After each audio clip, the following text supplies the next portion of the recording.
ओम नमो भगवते वासुदेवाय नमः। ओम नमो भगवते वासुदेवाय नमः। ओम नमो भगवते वासुदेवाय नमः।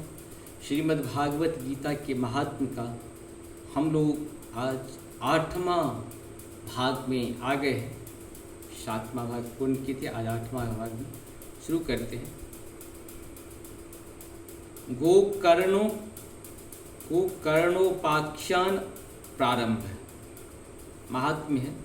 सूत जी कहते हैं, मुनिवर उस समय अपने भक्तों की चित्त में अलौकिक भक्ति का प्रादुर्भाव हुआ। देख भक्त वत्सल श्री भगवान अपना धाम छोड़कर वहाँ पधारे। उनके गले में वर्णमाला शोभा पा रही थी। श्री अंग सजल जलधर की समान श्याम वर्ण था। उस पर मनोहर पीतांबर सुशोभित था। कटी प्रदेश कर धनी का लरियों से सुसज्जित था, जिस पर मुकुट की लटक और कानों में कुंडलों की झलक देखते ही बनती थी। वे स्त्रीभंग ललित भाव से खड़े हुए चित्त को चुराए लेते थे। वक्ष स्थल पर कौस्तुभमणि दमक रही थी। सारा श्री अंग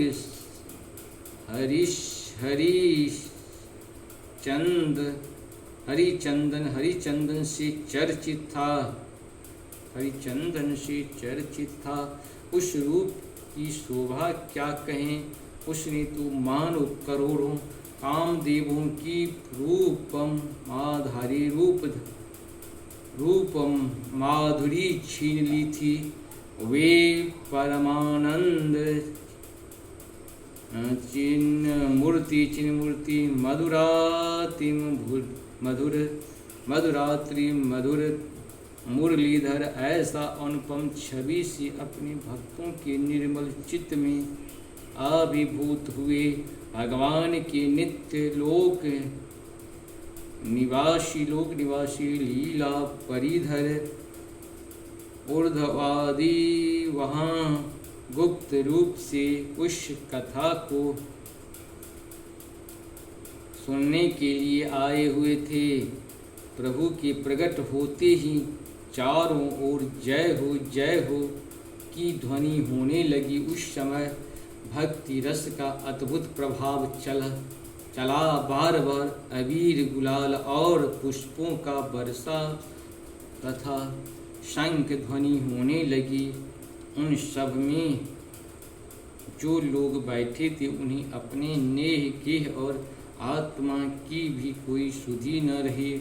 उनकी ऐसी तन्मयता देखकर नारद जी कहते हैं, मुनीश्वर गण, आज सप्ताह श्रवण की मैंने यह बड़ी ही अलौकिक महिमा देखी।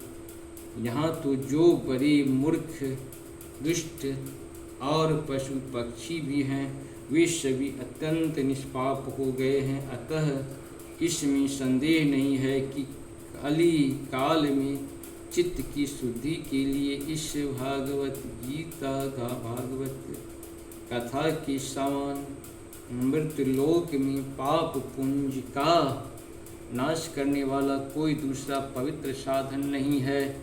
मुनिवर, आप लोग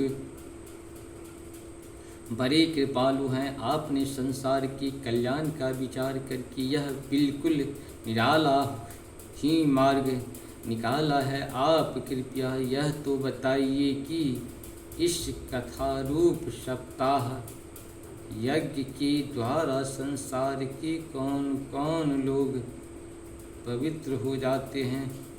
शनकादि ने कहा, जो लोग सदा तरह के पाप किया करते हैं, निरंतर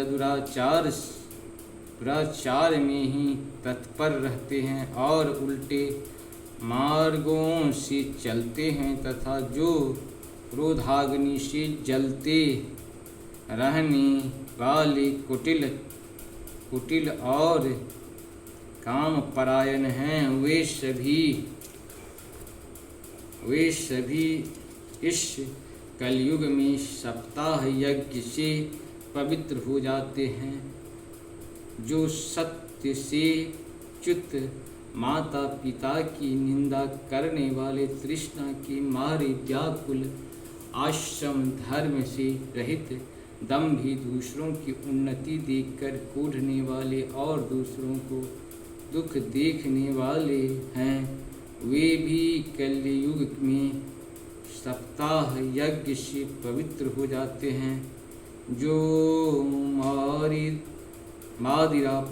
मदिरापान, ब्रह्म हत्या, स्वर्ण की चोरी, गुरु स्त्रीगण और विश्वासघात, ये 5 महापाप करने वाले, छल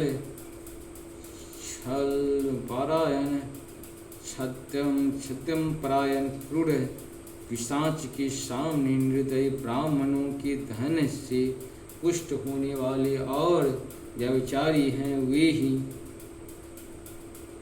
वे ही कलयुग में सप्ताह यज्ञ से पवित्र हो सकते हैं। जो दुष्ट आग्रह पूर्वक सर्वदा मन, वाणी या शरीर से पाप करते रहते हैं, दूसरों के मन से ही पुष्ट होते हैं तथा मलिन मन और दुष्ट हृदय वाले हैं, वे ही कलयुग में सप्ताह यज्ञ से पवित्र हो जाते हैं। नारद जी, अब हम तुम्हें उस विषय में एक प्राचीन इतिहास सुनाते हैं। उसके सुनने से ही सब पाप नष्ट हो जाते हैं। पूर्व काल में तुंगभद्रा नदी के तट पर एक अनुपम नगर बसा हुआ था। वहाँ सभी वर्णों के लोग अपने अपने धर्मों के आचरण करते हुए सत्य कर्मों के तत्पर थे। उस नगर में समस्त वेदों का विशेषज्ञ और स्रोत अस्मार्थ कर्मों से निर्गुण एक आत्मदेव नामक ब्राह्मण रहता था। वह साक्षात दूसरे सूर्य के समान तेजस्वी था। वह धनी होने पर भी भिक्षा जीवी था। उसकी प्यारी पत्नी धुंधली कुलीन एवं सुंदरी होने पर भी सदा अपनी बात पर अड़ जाने वाली थी। उसे लोगों की बात करने में सुख मिलता था। स्वभाव था क्रूर, प्रायः कुछ न कुछ बकवाद करती रहती थी। गृह कार्य में निपुण थी, कृपण थी और थी झगड़ालू भी। इस प्रकार ब्राह्मण दंपति प्रेम से अपने घर में रहते और विहार करते थे। उनके पास अर्थ और भोग विलास की सामग्री बहुत थी। घर द्वार भी सुंदर थे, परंतु उससे उन्हें सुख नहीं था। जब अवस्था बहुत ढल गई तब उन्होंने संतान के लिए तरह तरह के पुण्य कर्म आरंभ किए और वे दीन दुखियों को गौ, पृथ्वी, स्वर्ण और वस्त्र आदि दान करने लगे। इस प्रकार धर्म मार्ग में उन्होंने अपना आधा धन समाप्त कर दिया, तो भी उन्हें पुत्र या पुत्री किसी का भी किसी का मुख देखने को न मिला। इसीलिए अब वह ब्राह्मण बहुत ही चिंतातुर रहने लगा। एक दिन वह ब्राह्मण देवता बहुत दुखी होकर घर से निकलकर वन को चल दिया। दोपहर के समय उसे प्यास लगी, इसीलिए वह एक तालाब पर आया। संतान के अभाव के दुख ने उनको शरीर को बहुत सुखी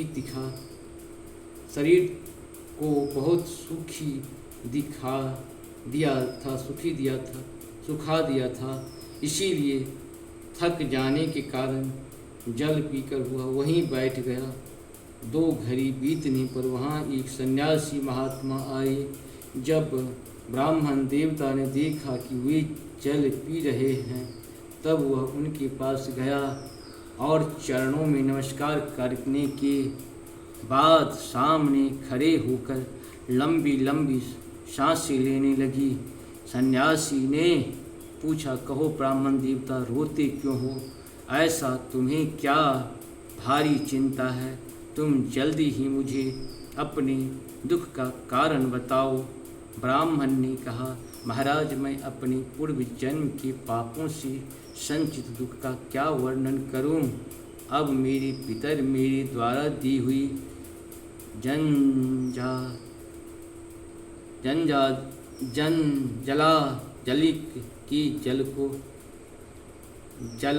जली के जल को अपनी चिंता जनित सांस से कुछ गर्म करके पीते हैं। देवता और ब्राह्मण मेरा दिया हुआ प्रसन्न मन से स्वीकार नहीं करते। संतान के लिए मैं इतना दुखी हो गया हूँ कि मुझे सब सुना दिखाई देता है। मैं प्राण त्यागने के लिए यहाँ आया हूँ। संतानहीन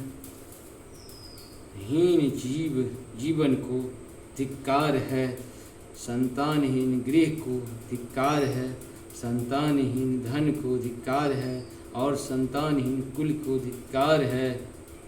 मैं जिस गाय को पालता हूँ वह भी सर्वथा बाँझ हो जाती है, तो पेड़ लगाता हूँ उस पर भी फल फूल नहीं लगते। मेरे घर में जो फल आता है वह भी बहुत जल्दी सड़ जाता है। जब मैं ऐसा अभागा और पुत्रहीन हूँ, तब फिर इस जीवन को ही रखकर मुझे क्या करना है?